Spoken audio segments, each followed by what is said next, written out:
Biyung miji karo anakmu Bathara Kala tobat ngonmu pirang-pirang dina tansah mutang ngersaning ibumu aku dina samengko bakal entuk dalan Bathara Kala dalan sing kepiye omong ora kelingan nalika kowe kepengin mangan daginging bocah Sukerta mara gage rungokno ya Bathara Kala nalika semono aku sowan ana negara Ngastina kuwi gatine nanjek karawan sungkawaning Prabu Duryudana lah kok jebul nyibarate kaya dene tumbuh entuk tutup nalika semono aku nyuwun mreksa apa to kang dadi sungkawaning Duryudana matur kelawan ibumu yen to kepengin gawe srana patining para Pandhawa mula wektu dina iki kaiden sidaning karsa nggonmu kepengin mangan daging para Pandhawa Biyung piye Kala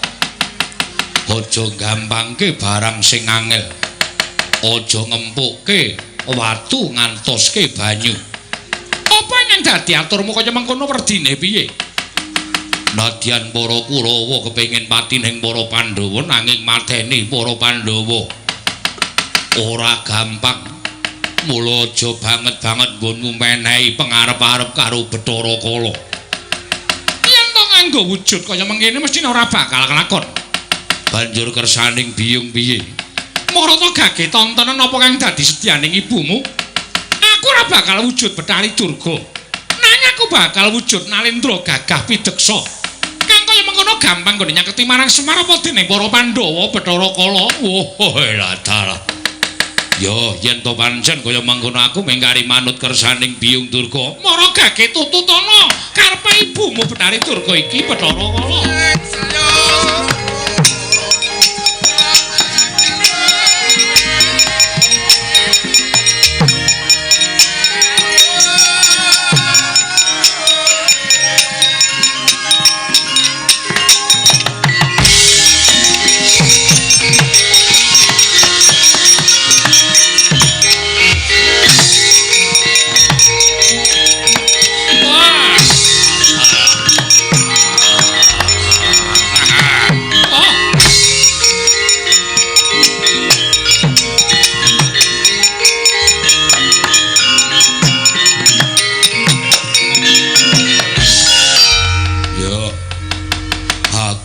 ngerti karepe Biyung Durga nanging srana kaya mengkene durung cukup nggone dadi srana patine Pandhawa banjur kowe arep kepiye Bathara Kala supaya enggal bisa ngrasake gedhe para Pandhawa Biyung Durga aku ra niat wujud Bathara Kala nanging bakal salin wujud kaya dene wujuding pusaka mengko yen to wis ketemu karo para Pandhawa pusaka mau lepasno lah dalah tak sesepe gedhe para Pandhawa Biyung Durga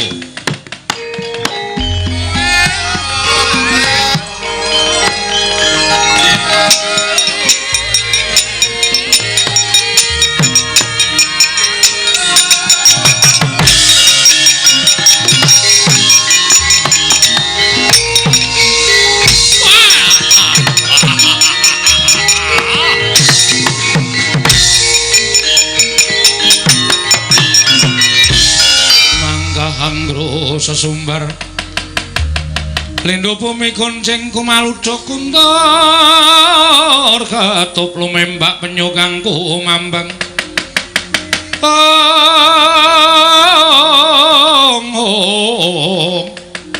lumembak penyu kang kumambang dosang Wisnu Bathara wah dalah pancen pinter nadyan Pandhawa ora bisa lan angel tekaning pati nanging sarana pusaka kowe bisa tak uncalake sarta bisa tak lepasake yen tumanduk ana ing dadaning para Pandhawa wekasan kowe bisa ngombe ora kitang sethithik gedhe bocah Sukerta yo Biyung Durga mara gage aku gawanen dadi sifat kandel nggono bakal mrajaya para Pandhawa Jaramaya wonten timbalan ing Adau. Ora ketang sapirangan ketapno para wadyabala nderek marang tindak ingsun. Nuwun sewu paduka badhe tedhak dhateng pundi? Mestine sepisan kudu iso gawe pati ning para Pandhawa. Ning Pandhawa yen to isih sinanding dening Kyai Semar, mesti bakal angel digayu patine. Mula luwih becik gawe patine Semar. Yen wis Semar tekaning pati, gampang nggone mateni para Pandhawa embane kaya mijet wae ngeranti suwe banyu sinaring. Oh, ladal. Menawi mekaten kula dherekaken bidhal paduka Gusti kula ingkang sinuwun. Ya, Jaramaya Jagaya bocah cilik. Lho niki ngestaken dawuh diweji.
Asritina ning pasewakan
Koten prayetna semuriris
darajating praja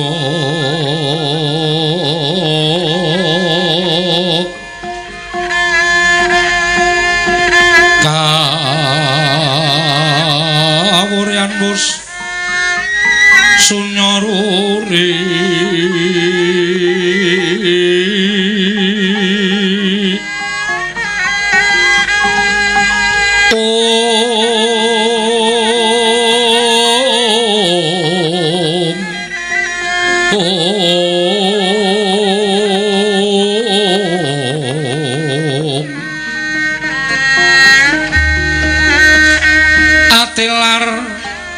Silastuti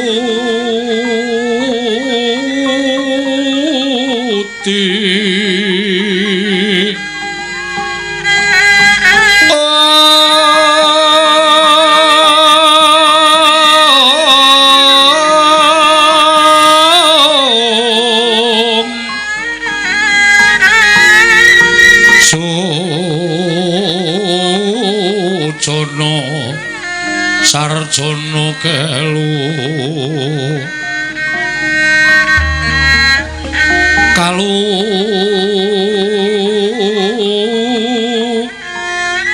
lun kala tido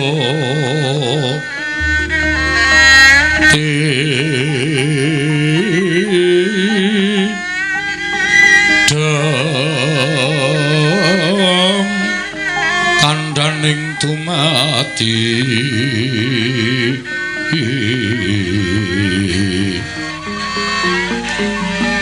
handayeng rat dening karuban propeto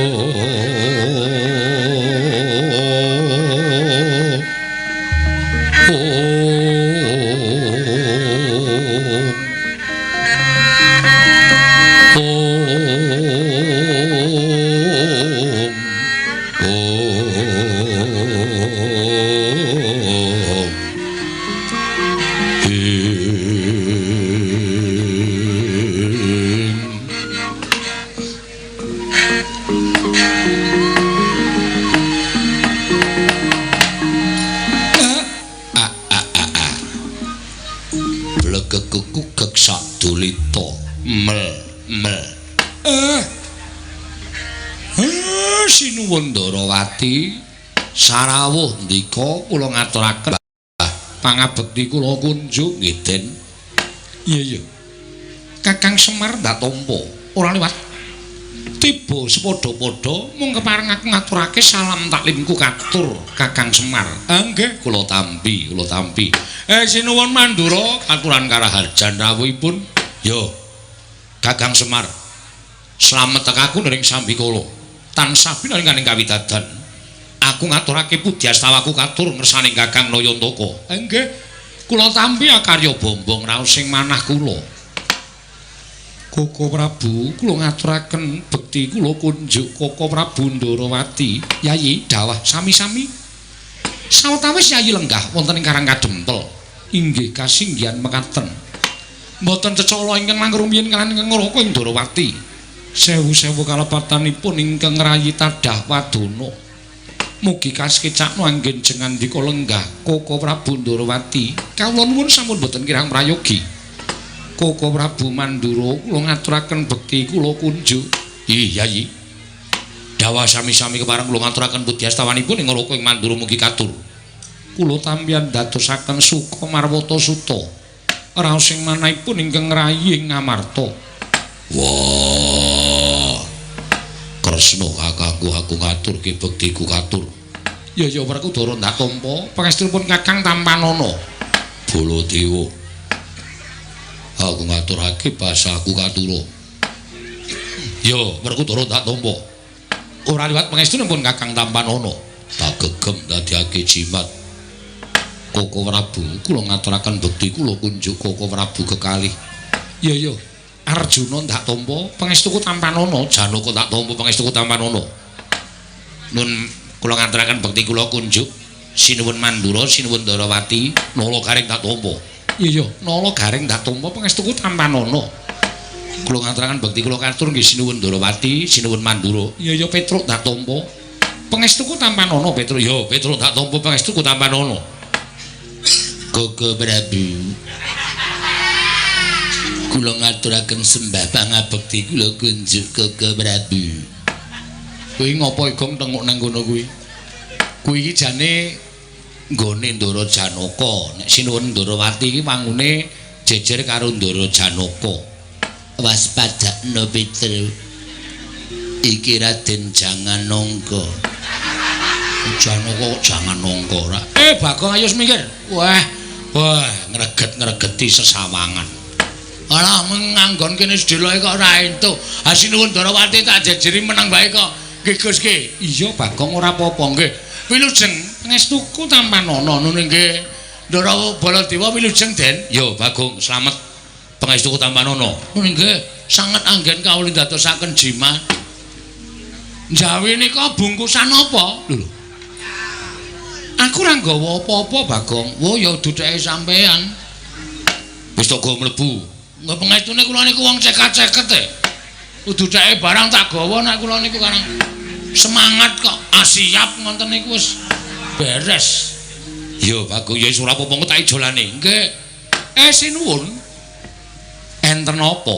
Kakang Semar sepisan tilik marang karajaning Kakang Nayantaka saputra ana ing Karang Kadempel. Sejatine aku kepengin nanjihake kelawan kadang-kadangku para Pandhawa. Dene wis sawetara wektu ninggal marang negara Ngamarta kuwi karepe kepiye kersane Kyai Aji. Aku ora ditareni babar pisan. Mula nalika semono Koko Prabu Mandura rawuh ana ing negara Ndarawati tumuli tak kanthi sowan ning Praja Ngamarta. Lah kok tinemu ning Ngamarta suwung. Mongko ujaring aturing para nayaka lan punggawa yen to Pandhawa lenggah ana ing Karang Kadempel. Pancen sampun wonten saptawari kelungguhan menika. Ndara-ndara kula Pandhawa rawuh wonten ing Karang Kadempel. Niatipun mboten sanes kejawi namung kepengin caket kalian para kawula jaragan ndara-ndara kula Pandhawa menika nggadahi niat mbangun Ngamarta. Monggo mbangun Ngamarta ya lair ya batin ya wewangunaning praja supaya wimbuh gesanging para kawula kebak ing kanikmatan. Ingkang winastan wewangunaning lair menika boten sanes gesang rukun matsinamatan daya dinayan tunggal cipta rasa karsa lan karyane menika wewangunaning batin. Kakang Semar mengkono. Kula nggih boten ngerti. Lah kok sing dituju kok Semar. Monggo kula niki derajate ngaceplik kula niku namung Panakawan.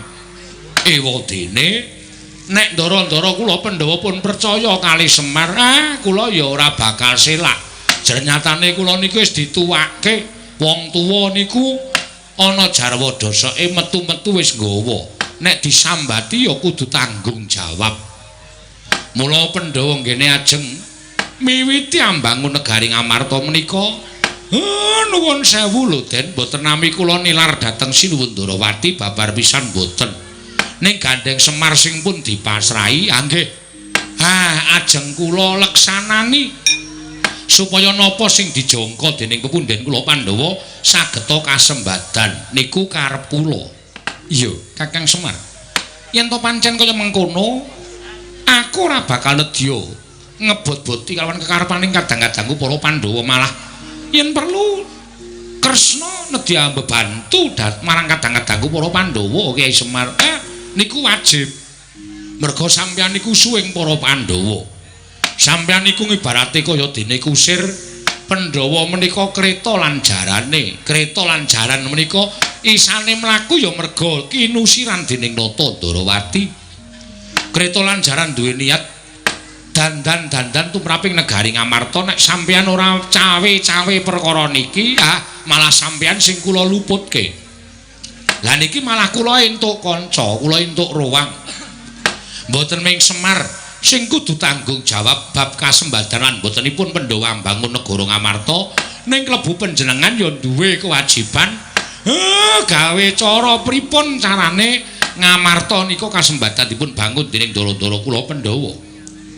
Ngemuti Pandhawa pikantuk kanugrahan wujudipun negari Ngendraprasta, sinuwun Ngamarta nembe sawetawis lenggah dampar.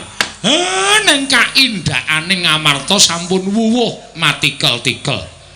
Ha inggih bab wewangunaning praja, wewangunaning kutha-gara, wewangunan wonten ing Karang Pradesan minggahi wonten Parden. Sedaya dipun sawang ketingal anggenipun menjila tinimbang ingkang sampun Kakang Semariyo. Mula bab niki ampun disangga entreng sinuwun. Kula wis matur bola-bali kalih sinuwun Ngamarta.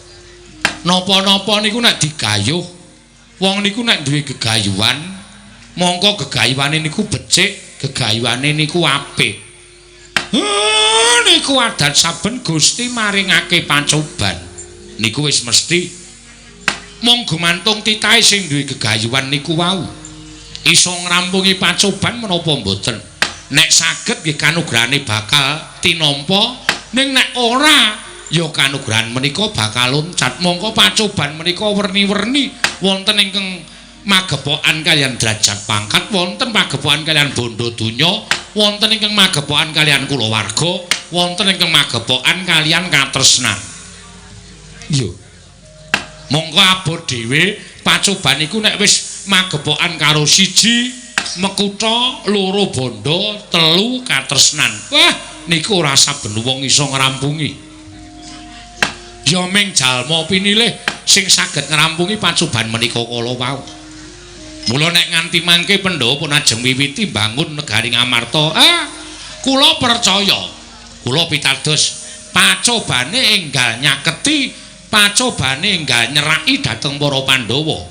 Nggih ming mangke Pandhawa niku iso ngrampungke pacoban menapa mboten. Nek iso lembangun Ngamarta bakale rancak niring Sambikala, dene ora nggih sesuk meneh dijangka tegese dina niki gagar wigar tenantuk karya sinuwun.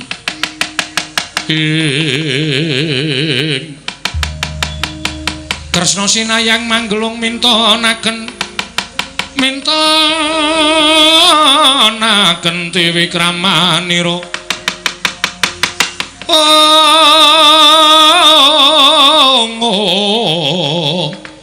Kang mitraning astaneng asta.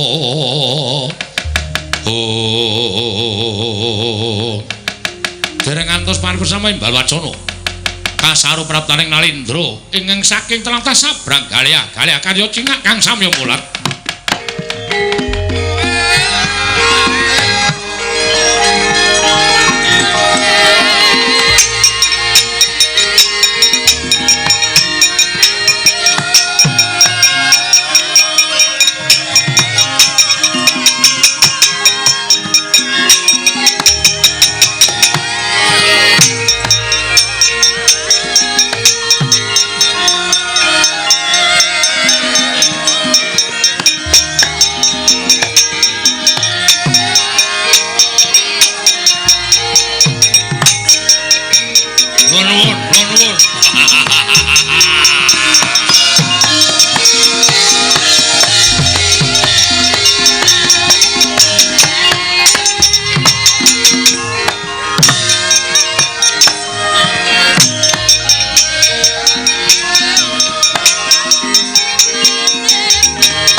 Prayitna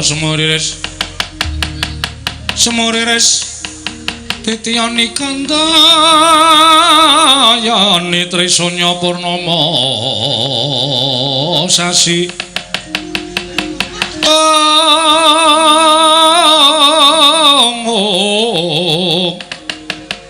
Gilar-gilaran ingkang latar milang lintang Bima Sakti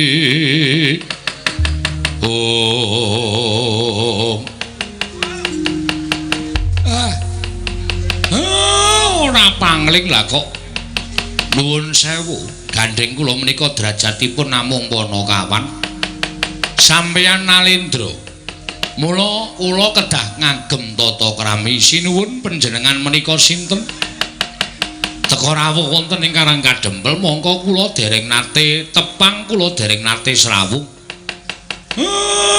sampeyan niku Nalendra saking pundi sinten jejulukipun Nala Garing apa iki isih kancamu apa piye Duk ora ngawur Pak aku ora tau srawung karo Nalendra Sabrang Petruk kuwi mbok menawa tepung nek ketok-ketok aku kok kaya urung tau ngerti Bagong kae sing biasane srawunge karo wong nakal-nakal kenal ora Gong tepung aku lah sapa Gong sapa sik tak iling-ilingane udu tak kira sapa tak kira sapa tak kira nek tusi ae udu dedeg piadeke le kejem kok kaya ngawur ora sinuwun sampean sinten yen kowe takon karo aku Nalendra saka Pudak Setegal Pudak Setegal yo ingkang sudi mestani kelawan aku Prabu Jayeng Logo yo kusik aku tak takon karo kowe apa kowe jenenge Semar mboten wonten kalih kula ingkang nami Semar lha pripun to walah yen ngono ora sisip nggonku kekalangan Maloyo ngupaya menyang endi dununging Semar ngerti yo aku tekan ana ing papan kene niatku mung bakal boyong marang kowe apa to sababe dene kowe bakal tak boyong negaraku ketaman pegebluk akeh para kawula ing esuk loro sore tekaning pati sore loro esuk ketiwasan mongko cetha dawuhing dewa yen to aku kudu boyong Semar wigantine negaraku iso waluya temahing jati dadi mamulya negaraku bisa sirep pagebluk ing tumomo ana ing prajaku ya kuwi Pudak Setegal yen to negaraku ditumbali nganggo getih Semar Badranaya Semar kowe manut ora boyong eneng negaraku dina iki kok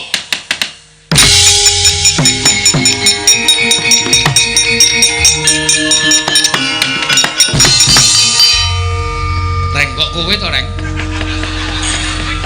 biasane iki Bagong kok wes saya nganggo ganti apa terus sing ngerol kok mengkon Bagong terus Gareng ya butuh punya nama waduh butuh tampil Nala Gareng kowe arep ngopo sinuwun Prabu sapa Jayeng Logo yo aku Nalendra Prabu Jayeng Logo sapa iki wong kaya terwelu nyeletak bathukmu ki piye wah iya wangun nek kowe nek nesu wangun padake rumangsane menungsa iki kowe lah menungsa sapa kowe anake Semar sing barep insinyur Nala Gareng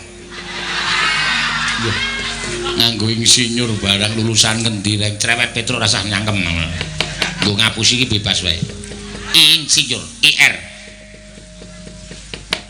insinyur Nala Gareng dasar kepara nyata kowe sapa Prabu Jayeng Logo saka negara Pudak Setegal kongas nggonmu ngaturake kawan Semar Badranaya ya kuwi bapakku ya ayahku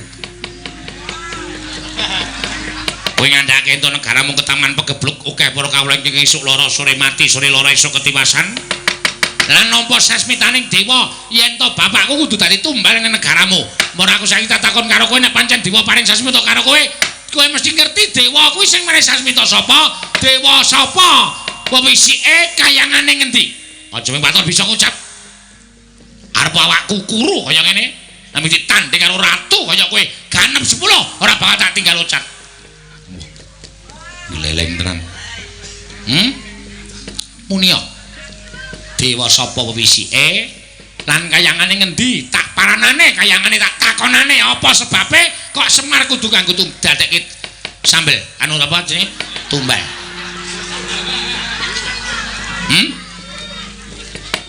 Dewa ingkang wisik karo aku.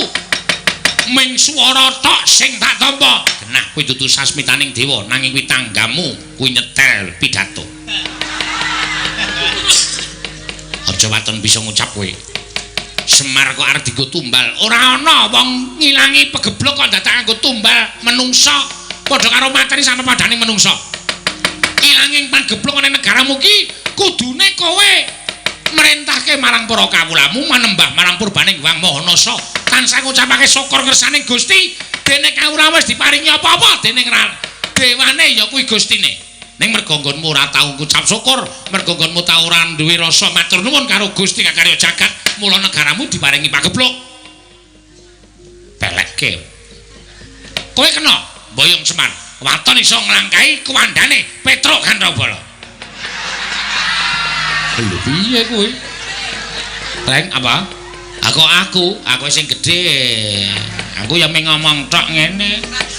Nek kon gelut ya ora wani kok ya men ketok aku ki merabu ngono lho. Men ketok aku ki rada gleleng ya tak kurbanke kowe. Wani ora? Ya wani le wani padha dedege kok. Oh, adikku wis wani. Kena kowe Boyong Semar ning kudu nglangkai kuwandane kae sing irunge dawa kae. Sing irunge dawa kae sapa? Kae adikku lanang. Ayal Gojo Karang Kardempel. Pira wae wedhus sing mati mungsuh kae. Ya terus. Wontene kowe ora wedi musuh adikku Petruk. Langkauna batange adikku sing matane amba kae. Endi sing matane amba ndi? Nang Leorana. Wah, edian. Wah, wong kok kaya plentong. Plentong nyentrum ndasmu ya. Wah, Bagong wis mulai nganu omongane sak karepku dhewe ngapa kowe? Wani ora, Gong? Ah, sing tak wedeni apane? Ngendi? Wong pamane wong nedar katetayan. Ayo, metu coba. Ayo, metu kowe apa aku sing tekane panjenengan. Ayo, mundur. Cegal aku, jaman.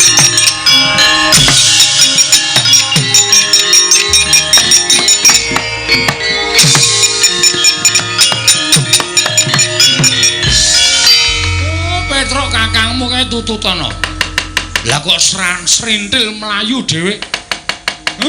Nututi karo raja kae mau kakangmu iku nek diantem raja kae mau mesti modar. Pecah sirahe truk tututana nggih. Wah jan gareng iki wis repot-repotke wong tuwa. Bagong tututana. Emoh lho. Lah kok emoh piye? Aman gareng iki senengane ngono kae kok semen ke wae dirasake dhewe. Bagong aja edan. Kakangmu nantang karo ratu sing arep boyong bapakmu kok kowe tanpa belane iki piye? Iki ngapa ya iki? Ora ana apa-apa kok wis jelas. Bagong non. Gareng ditututi dibelani. Sapa? Gareng. Kae ra kakangmu to? Nggih. Ayo tututana. Ayo kok sik alon-alon kok. Omong ngono kok kesusu wong jame isih dawa kok. Kae engko sak diajar ratu Gustine sing jeneng Jayeng Loga kae. Dajar ya men, dajar saka cangkem-cangkeme dhewe kok. Wong bapak arep diboyong kok dadak muring-muring apa? Bagong. Non. Gareng kakangmu tututi. Kok sak aku tak takon. Kula tak takon, ya takon apa? Sampeyan iki rumangsa duwe ponokawan Gareng mboten? Lho, Gareng iki ponokawanku. Ah, nek kowe ngakoni Gareng iki ponokawan sampean, kena ngapa Gareng kena masalah kok sampean mboten ngewangi? Komindo. Apa ya sampean-sampean iki do menyang wong genah ratune wis digdaya gagah pideksa kulite padha Baladewa dengkul patos. Kok Prabu sampun duka lho, Bagong nganten mriki sok nyuleh. Kok malah do meneng wae. Ndara Janaka. Apa Bagong? Gareng niku ngetutke sampean pinten taun? Wis ora iso tak itung. Ha kok sampean meneng wae. Sampeyan ikhlas nek Gareng mati. Sampeyan lila nek Petruk mati. Aku ora bakal ikhlas. mesti bakal tak belani. Ndara Werkudara dimong Gareng pirang taun? Suwe. Ikhlas nek Gareng mati, ikhlas nek Petro mati. Ora. Ngopo begogok nang kono?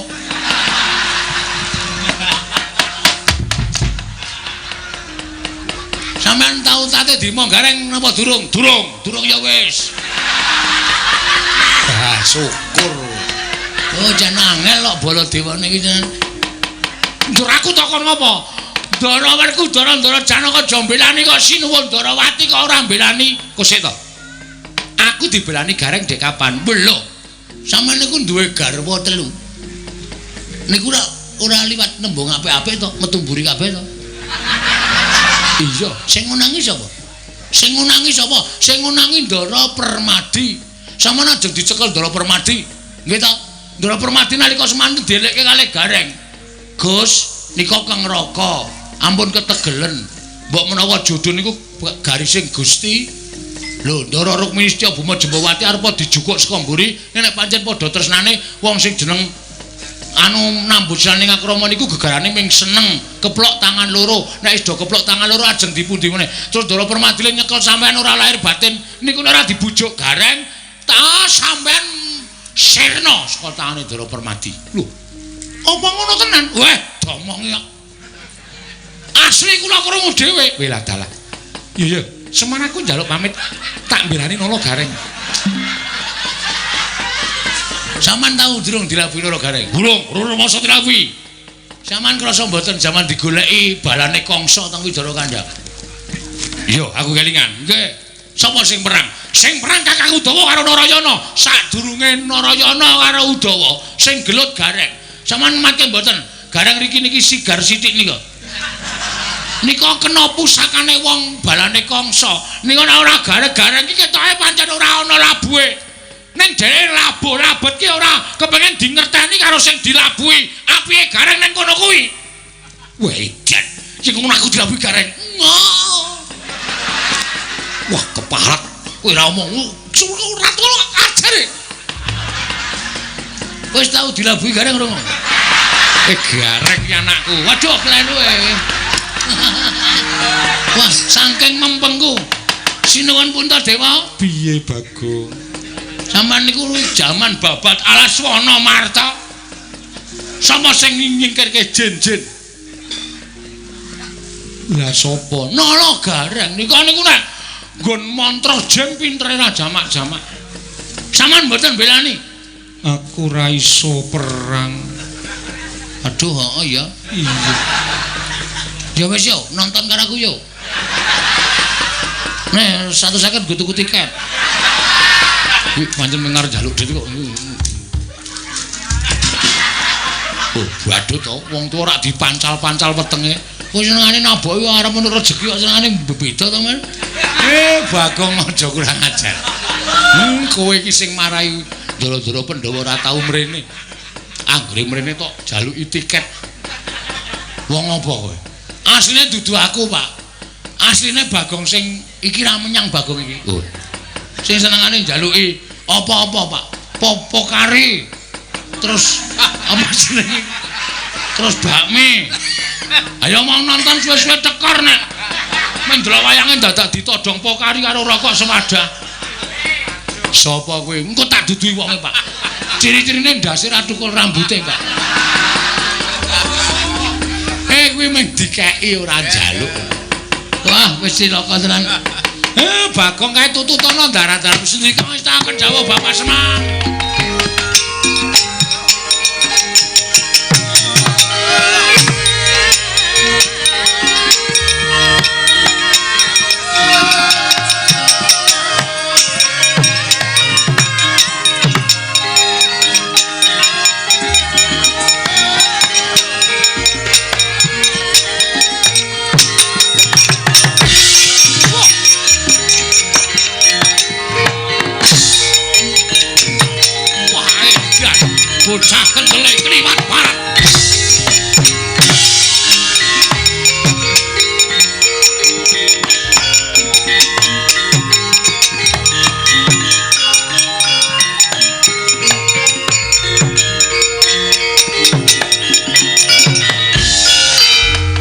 ngranggul mungguing ayuda kewapak bawatnya bentar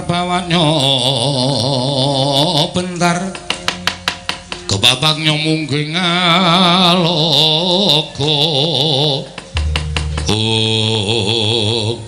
wah mecece mripate ning kok kendele ora umum wah dalah wangun memper kowe wani merga kowe nggawa adimu sing detek piateke dhuwur kaya ngono Petro mundur iki tak rampungane Reng iki awakmu cilik kaya ngono kok diantem kae pisan modar tenan Petro kowe ora ngiyas karo aku lho aja ngatoske banyu ngempuke watu lho arep kaya ngene iki nek tandhe karo menungsa iki nganti kalah wow bumi langit tangkep wis tenang nah tinggalan oh iya nek ana apa-apa nyeluk aku ora sudi aku ora rampungi dhewe oh iya piye Reng aman oke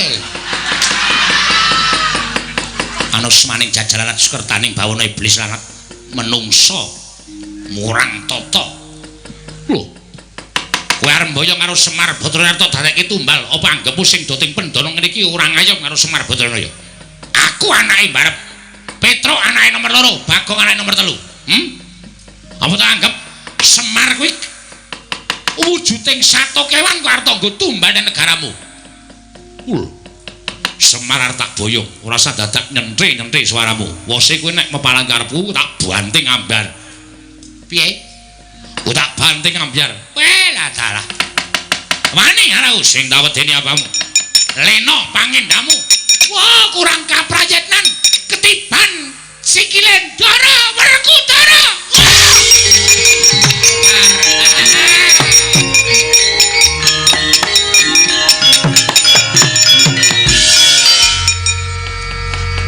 aku ngerti saiki aku lek muni Ndara Werkudara seru banget Ndara Werkudara Ndara lagi mlaku terus njangkah mulane kendele ra jamak-jamak nganggo teknik kaya le nandangi dhewe ya modar lho iki ngopo iki kowe iki ngopo Gong aku arep kaya Werkudara ya Werkudara dungkulmu mlosot ayo terus ditutke kae yo wah nek kae imbang le wah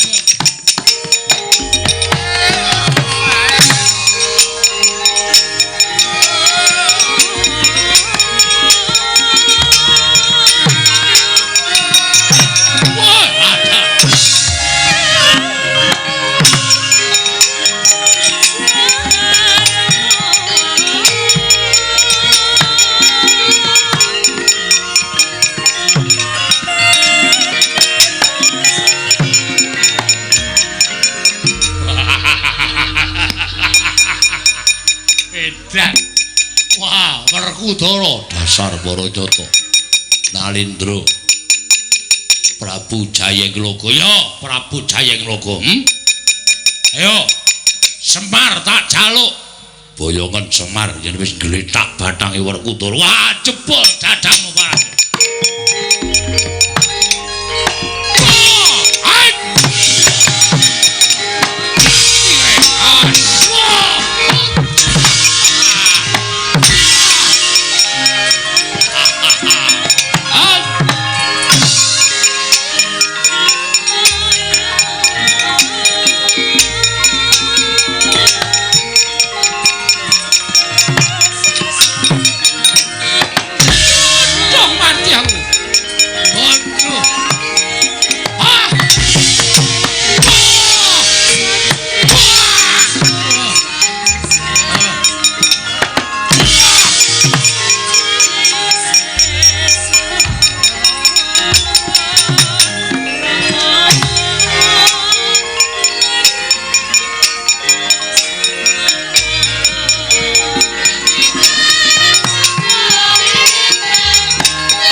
Ndara. Aku ki yo arep ning cara cepet karo kowe. Masa wong mencolot kon ngerem. Setan ora, demit kowe. Den. Ndara. Napa, Den? Pedro. Nun. Ratune tumandang rusuh. Lah pripun? Wah, kupingku dicokot. Wah, panas neng awak. Terus pripun? Kan pripun? Pedro. Wah. Kowe nembango. Waduh. Kok yamene to? Mengko. Wis. Nong tak nong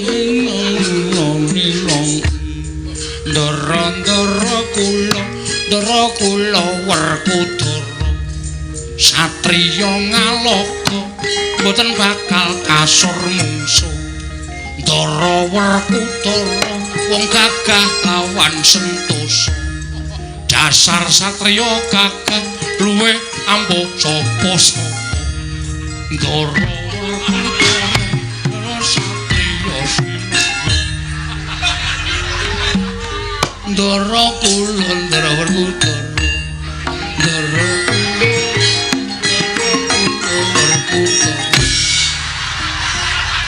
penak banget matamu iki. Kene iki Ndara Werkudara iki biyen ngono kuwi. Nek ngene anu Kantaka mesti cedhak aku mesti Petro kowe nembango. Dhek seneng banget terus grega. Ning ngono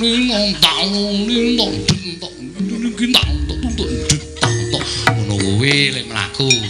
Ayo Tru aku dinyanyake gah. Ayo ta Tru. Ya Tru nyanyake. Ya enggak mau. Aku nyanyake Tru. Nyanyake ra. Oh, gong, tak nyanyake. Gong, tak ajarke. Iya jebol sak gegem tenan. Ya wis. Wah nekat banget kowe ora. Nong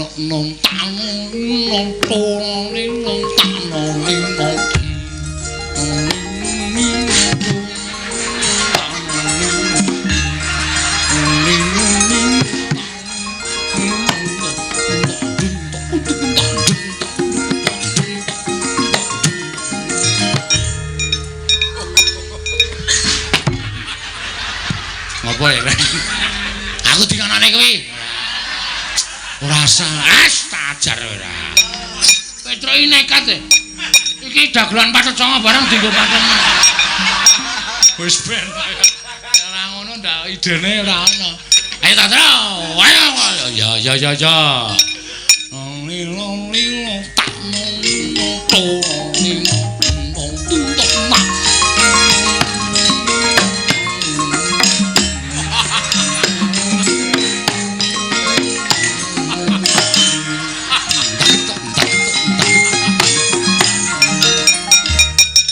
tak aku doan.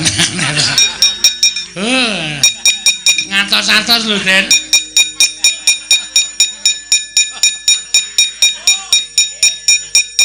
Iki mau do nanggap apa iki? Do nanggap cangkem kula. Tak kira nek kesenian tenan. Sebelum cangkeme Petro. Ngatos-atos, Ndara.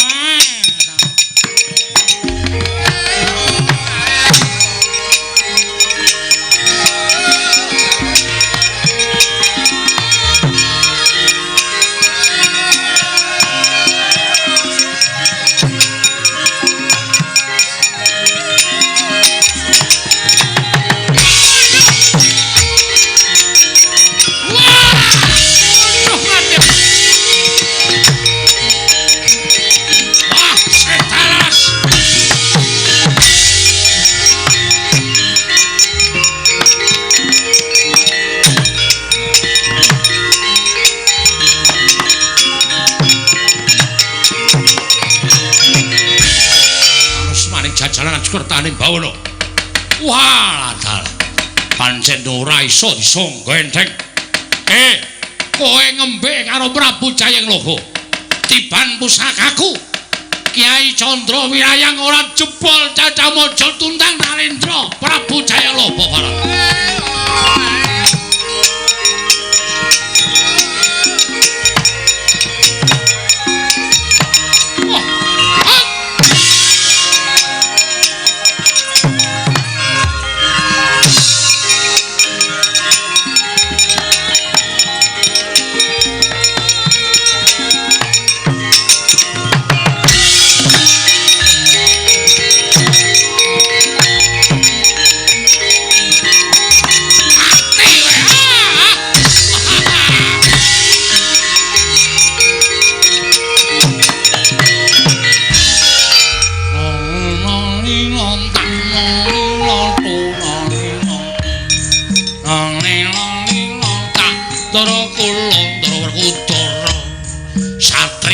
Pinunjul ora kalah karo sapa-sapa.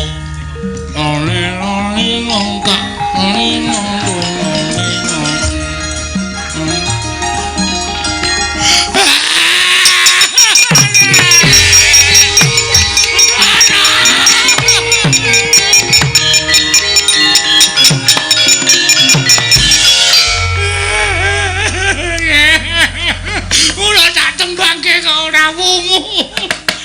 Bareng tamatke ning dodo kok ning getihe. Ini napa Gus? Ndara Janaka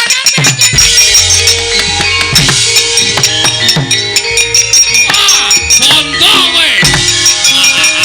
Ayo.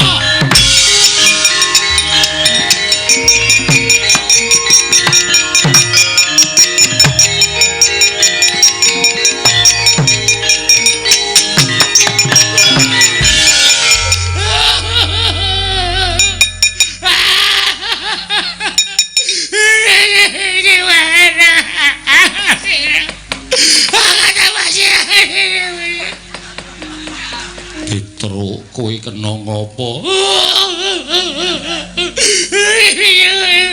Omong sing cethuk. Aja kaya bocah cilik kowe nangis geru-geru ya kene.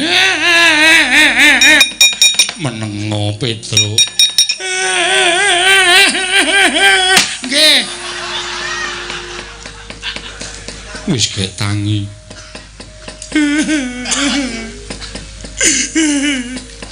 Sampeyan kira tau nuthuk kula lho.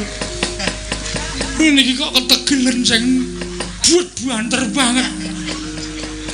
Boyo truk meneng matur sing apik ngontene ra apa-apa kok dadak nuthuk barang. Lha niki wong tuwa lho, Dek.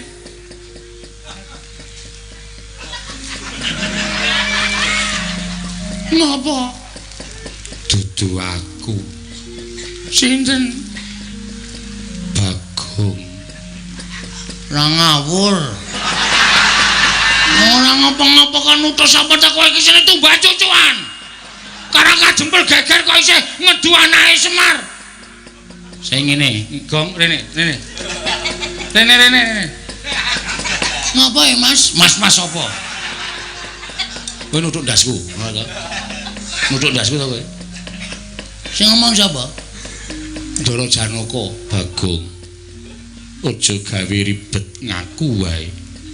Mbangane aku sing baleske tak pecah ndasmu. Heeh. Mak prinding ya aku. Karo Kakang nek kok kurang ajar Petruk. Eneng opo? Kula dereke Dara Werkudara mungsuh Prabu Jayalaga. Iya. Pendak-pendak Dara Werkudara niku kantaka kula tembangke menyang Presata kulinane Dara Werkudara nek kula tembangke mesti terus gregah. Iya. Sare kepati nek kula nembang terus gregah. Goleki kula ngekeki dit. Iya.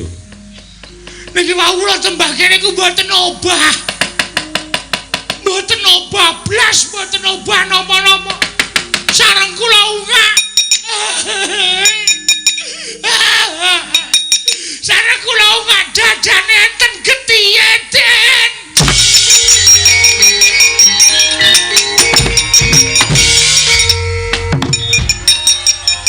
Munyok.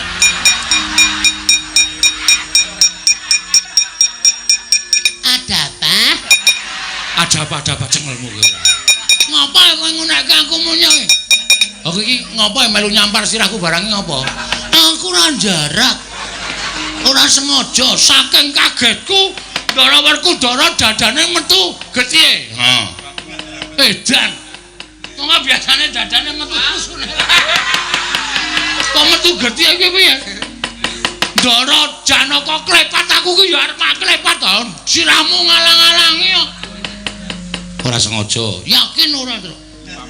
Sumpah. Kowe lah mbok bumi langit tangkep. Ora sengaja aku masa aku nendang sirahe kakangku kualat. Oh iya, ya wis nek ora sengaja. Wis kono gek mangket ngono. Ndak selakadoan to Ndara Janaka. Iya.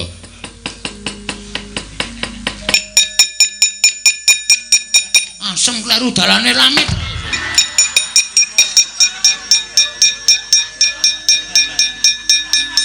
Gong, aku engko durus mengko. Iya. Kok kleru sik. Wo, liwat gang lor kuwi apa? Oh iya. Tak jaganane. Tak nggawa bendho. Ku anggere liwat kene kesusu argajul raiku. Bres. Yen modar ora. Ning tenan Ndara Werkudara tak nyanyekke ora tangi to, ora tangi tenan. Dadane metu gedhe, Heeh. Wah, nek ora tak tandinge, anu aku tak liwat kene wae, Tru. Ngerti kok ya. Demit tenan. Tak buacok sirahe kok ngerti ora. Gus ngatos-atos lho, Dek.